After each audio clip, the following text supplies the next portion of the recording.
오늘은 결국 누가 이기는가? 결국 누가 이기는가라는 제목으로 우리 하나님 말씀 함께 나누도록 하겠습니다. 크리스찬은 승리하는 삶을 사는 사람들입니다. 이 승리를 위해서는 우리에게 담대함도 필요하고 또 최선을 다하는 마음도 있어야 되고 또 창조적인 능력도 우리에게 있어야 하지만 가장 필요한 것은 말씀에 순종하는 것이 우리에게 필요합니다. 이것은 승리를 위해서는 절대적입니다. 사람이 아무리 최선을 다하고 자기의 창조적인 능력을 발휘한다고 해도 홍해 바닷속에 길을 내시고 또 여리고성을 무너뜨리는 일은 하나님의 말씀에 온전하게 순종할 때만 가능한 일이기 때문에 우리의 능력으로만은 안 되고 반드시 하나님 말씀에 순종하는 그 순종함이 있어야 우리가 승리할 수 있게 되는 것입니다. 우리가 그동안 총 5번에 걸쳐서 시편 18편을 살폈는데 처음 시작할 때 이 시편은 승리의 찬가라 이렇게 말씀을 드렸습니다. 이 다윗이 대적들과 원수들을 결국 이겼기 때문에 만든 시인데 다윗의 말년에 하나님께서 어떻게 도우셨는가, 자기의 승리의 비결이 어디에 있는가 하는 것을 하나님의 도움 때문이라 이렇게 고백하면서 다윗이 승리의 찬가인 시편 18편을 쓰게 된 것입니다. 그러면 왜 하나님은 다윗을 결국에 이기도록 도와주셨는가? 다윗이 끝까지 순종하는 삶을 살았기 때문에 하나님께서 다윗에게 승리를 주신 것입니다. 다윗뿐만이 아니라 우리 주변에 잘 보시면 승리하는 삶을 살아가는 사람들이 있습니다.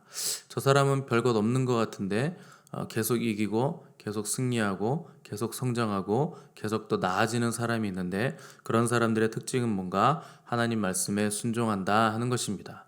그것이 승리하는 비결입니다. 이 시편 18편의 결론은 순종하는 사람이 마지막에 승리한다 하는 것입니다. 이 크리스찬들이 되게 구원에 대해서 생각할 때 또 배울 때 우리가 은혜로 말미암아 믿음으로 구원을 받았다. 이렇게 이신칭의 교리를 우리가 종교개혁에 후예들이기 때문에 계속 이것을 강조해서 듣게 돼 있습니다. 구원은 은혜로 받고 믿음으로 받는 것이 맞습니다. 그러나 인생의 축복은 믿음이나 은혜로 받는 것이 아닙니다. 인생의 축복은 뭘로 받는가? 말씀에 순종할 때 받는 것입니다. 여러분 이것을 꼭 기억하셔야 됩니다. 우리의 구원은 믿음, 은혜 이런 단어들로 다 받는 것입니다. 그런데 우리 인생에는 굉장히 많은 하나님의 축복들이 필요합니다. 재정의 축복도 필요하고 관계의 축복도 필요하고 여러 가지 축복들이 필요한데 이 구원받은 하나님의 자녀라도 인생에서 필요한 축복을 받지 못하고 전전긍긍하면서 사는 사람들이 매우 많은데 왜 그런가? 하나님 말씀에 순종하지 않기 때문에 그런 것입니다. 성도들도 목회자들이 믿기만 하라 이렇게 말하면 그 말씀이 좋은 말씀인 것 같고 끝까지 붙들 말씀인 것 같겠지만 순종하는 삶을 살지 않으면 결코 축복을 누릴 수 없습니다. 목회자들도 이것을 꼭 말해줘야 됩니다. 하나님께서 계속 말씀하시는데 여러분들이 혹시 순종하지 못하는 것은 없습니까? 또 불순종함 때문에 어려운 일을 당하고 있지는 않습니까? 계속 돌아보게 만들어주는 것이 목회자가 해야 될 또 하나의 메시지입니다. 왜 그런가? 구원은 전적으로 믿음으로 받는 것이지만 삶에서 오는 축복들은 순종으로 받는 것이기 때문에 순종이 없으면 이 땅에서 누릴 복들을 절대 받지 못한다 하는 것입니다. 그러면 또 성도들은 말씀대로 순종하는 것이 쉽지 않습니다. 너무 어렵습니다. 대적들이 너무 강합니다. 또 이런 말을 합니다. 여러분 그건 당연한 겁니다. 대적은 강한 것이 당연한 겁니다. 여러분 성경을 보시면 하나님의 백성들이 언제 약한 대상들과 싸운 적이 있었습니까? 한 번도 없습니다. 골리앗과 싸우고 또 무너지지 않을 것 같은 철옹성, 여리고성을 함락하고 또 가나안을 정복할 때는 철병거, 지금으로 따지면 장갑차, 탱크 이런 거랑 보병들이 그냥 싸운 겁니다. 보병들만 가지고 장갑차 부대와 싸운다. 이것도 굉장히 어려운 일입니다. 상식적으로 군사훈련을 한 번도 받아본 적이 없는 이스라엘 백성들이 어떻게 철병거를 가진 가나안 족속들을 몰아낼 수 있었는가? 비결은 하나입니다. 하나님 말씀에 끝까지 순종했더니 하나님께서 불가능한 일도 가능케 해주시더라 하는 것이 성경의 기록입니다. 결국 누가 이기는가? 말씀이 이기는 것입니다. 결국 말씀을 붙잡은 사람들이 끝까지 순종하는 사람들이 이기는 자들이 된다 하는 것입니다. 이 순종이라는 히브리어가 샤마입니다. 신명기 6장 보시면 여러분 잘 아시는 단어 쉐마가 있죠. 같은 어근입니다. 쉐마 하면 들으라 하는 명령어고 샤마는 듣다라는 동사입니다. 결국 순종이란 뭔가 먼저 하나님의 말씀을 듣는 것입니다. 사람들이 이것까지는 잘 하시거든요. 듣는 것은 잘 하는데 순종은 어디까지를 포함하는가? 듣고 행하는 것, 움직이는 것까지를 포함하는 단어가 바로 샤마라는 단어입니다. 우리가 하나님의 말씀을 들을 때는 그 안에 약속이 있다는 것을 여러분 기억하셔야 됩니다.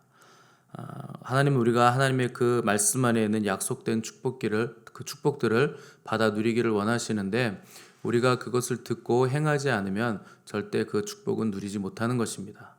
아예 보지도 못하는 겁니다. 왜냐하면 순종하는 행위가 수반되지 않으면 열매가 맺혀지지 않기 때문에 그렇습니다. 우리는 매일 하나님의 말씀을 듣고 매주일 하나님의 말씀을 듣습니다. 또 매일매일 또 성경을 읽으시는 분들도 많습니다. 듣기만 하는데 순종하지 않는다. 그러면 절대로 열매가 없습니다. 입만 무성한 무화과 나무처럼 아무런 열매도 맺지 못하고 결국에 스스로 매일 자기를 속이는 일만 되풀이하게 되는 것이 순종하지 않고 듣기만 하는 사람들의 삶입니다. 다윗은 그럼 왜 승리했는가? 다윗의 강점이 끝까지 하나님의 말씀을 붙잡고 순종하는 데 있기 때문에 그런 것입니다. 다윗은 항상 하나님 앞에서 하나님의 말씀을 듣고 그 말씀에 끝까지 순종했던 사람입니다. 왜 성경은 사울과 다윗 이 두 왕을 계속 비교하는가? 사울 왕은 하나님 말씀에 순종한 적이 한 번도 없는 사람입니다. 그리고 회개한 적도 한 번도 없는 사람이 바로 사울 왕입니다. 아말렉을 완전히 싹 다 진멸하라 하는 말씀에 순종하지 않고 자기 욕심을 채우기 위해서 양과 소의 가장 좋은 것들은 남겨놓고 쓸모없고 결함있고 저는 것들, 병 걸린 것들만 싹 다 진멸시켰습니다. 또 블레셋과의 전투에서는 사무엘이 내가 제사 드리러 갈 때까지 전쟁하지 말고 7일을 기다려라 이렇게 얘기를 했는데 병사들이 두려워하고 동요하기 시작하니까 급한 마음에 자기가 제사를 드린 사람이 바로 사울 왕입니다. 이때 하나님은 사무엘을 통해서 순종이 제사보다 낫다 하는 말씀으로 엄하게 이 사울 왕을 꾸중하면서 하나님께서 왕을 버리셨다 하는 것을 선포하게 하셨습니다. 순종하지 않으면 버림을 당하는 것입니다. 아무리 하나님의 말씀을 많이 들어도 결국 그 말씀을 붙잡고 끝까지 순종하지 않는 자는 결국 하나님이 버리신다 하는 것입니다. 하나님께서 순종이 제사보다 낫다 이런 말씀을 하셨는데 하나님께서 제사를 이 예배를 싫어하신다는 말이 아니라 삶 속에서 말씀에 대한 순종 없이 겉으로 그럴듯하게 포장되어 있는 예배는 하나님이 받지 않으시겠다 하는 뜻입니다. 하나님이 시키시면 대충 순종해서는 안 됩니다. 하나님께서 싸움을 시키시면 대충 싸워서도 안 되는 것입니다. 끝까지 경계를 늦추면 안 되는 것입니다. 왜 그런가? 남겨놓은 그 아주 작은 것들이 결국 우리 발목을 나중에 잡을 것이기 때문에 그렇습니다. 여호수아 11장 22절을 보시면 여호수아가 가나안 정복 전쟁에 대해서 하나님께 보고를 드리는데 거인족인 아낙 자손들을 거의 다 진멸했지만 가사와 가드와 아스도세만 약간 남았다. 이렇게 대수롭지 않게 언급하고 그냥 넘어가는 것을 우리가 볼 수 있습니다.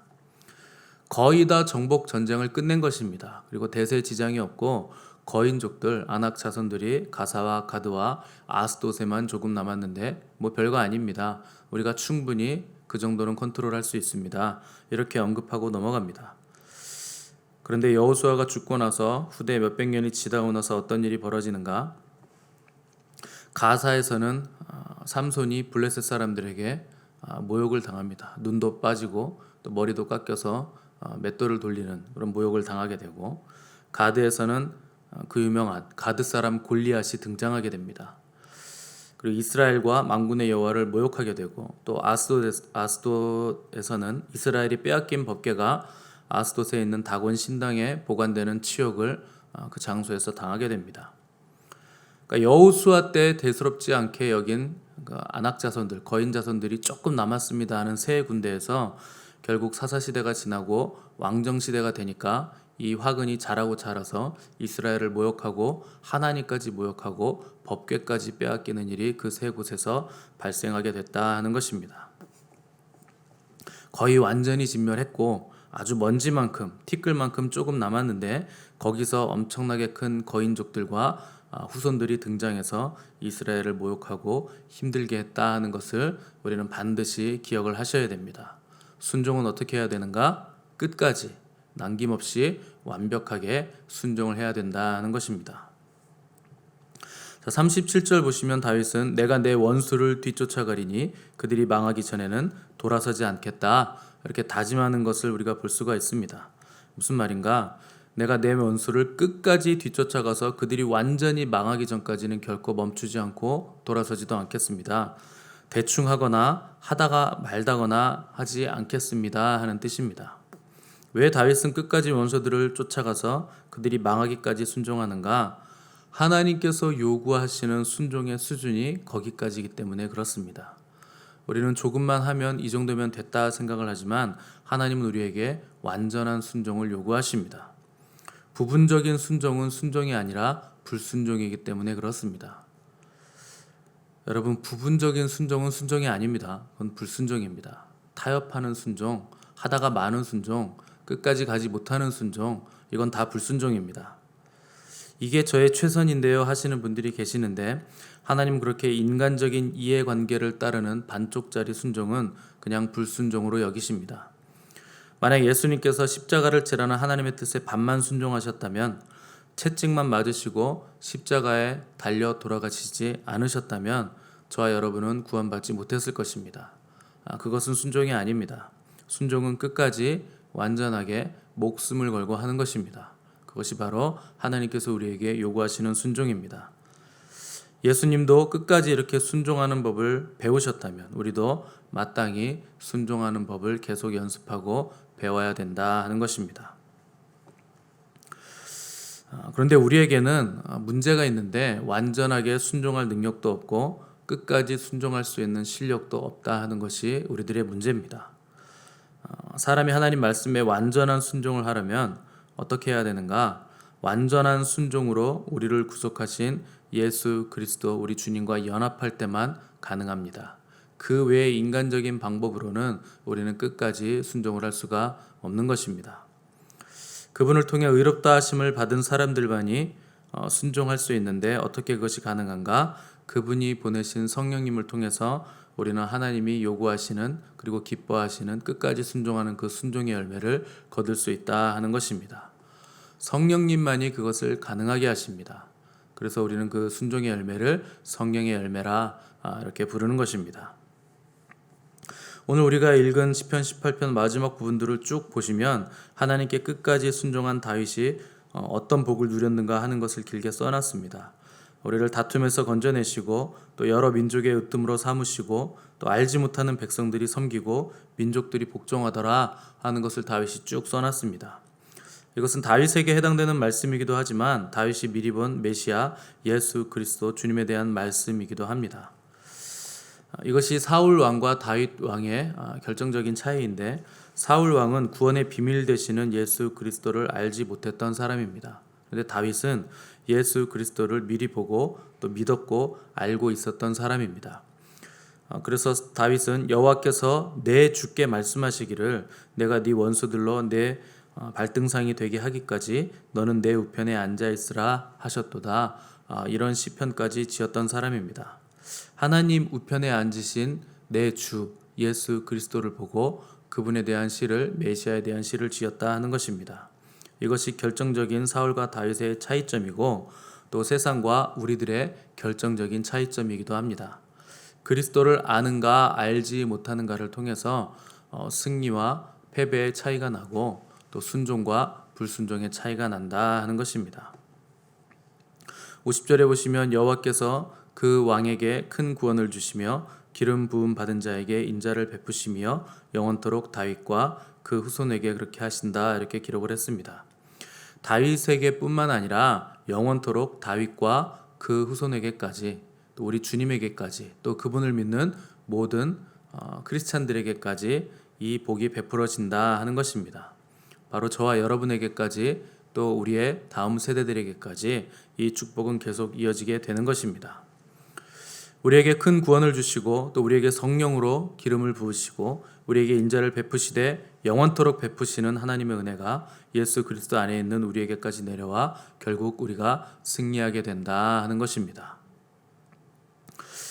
저와 여러분이 믿음의 길을 걸어가는 과정 중에 때로는 막힐 때가 있고 또 길을 잃을 때도 있을 것입니다. 그때 우리가 할 일은 무엇인가? 포기하지 않고 끝까지 순종을 하는 것입니다. 압도적인 순종을 행하는 자들에게는 하나님께서 압도적인 일을 보여주시는 것입니다. 홍해에도 길을 내시고 광야에서도 샘을 내시는 하나님의 도우심이 순종하는 자들에게는 임한다 하는 것입니다. 어떤 일을 행하실 때는 이게 선택의 문제인가 순종의 문제인가를 항상 여러분 되짚어 보셔야 됩니다. 선택의 문제라면 하나님을 사랑하는 장성한 자의 분량으로 하나님께서 기뻐하시는 길을 선택하시면 되는 것입니다. 그러나 이것이 순종의 문제라면 반드시 하나님께서 처음 말씀하신 그 길로 순종하면서 걸어가셔야 됩니다. 우리는 오직 순종하는 가운데서만 하나님의 가장 위대한 뜻을 알 수 있기 때문에 그렇습니다. 길이 없는 곳에 길을 내는 방법이 뭔가? 원망과 불평의 말을 그치고 하나님의 말씀에 순종하는 것입니다. 가다가 길이 막혔을지라도 하나님께서 가라 하신 길이라면 거기서 하나님께서 내시는 길을 기다리며 끝까지 순종의 길을 걸어가야 되는 겁니다. 막힌 담이 문이 되는 비결은 뭔가? 하나님 말씀에 끝까지 압도적으로 순종을 하는 것입니다.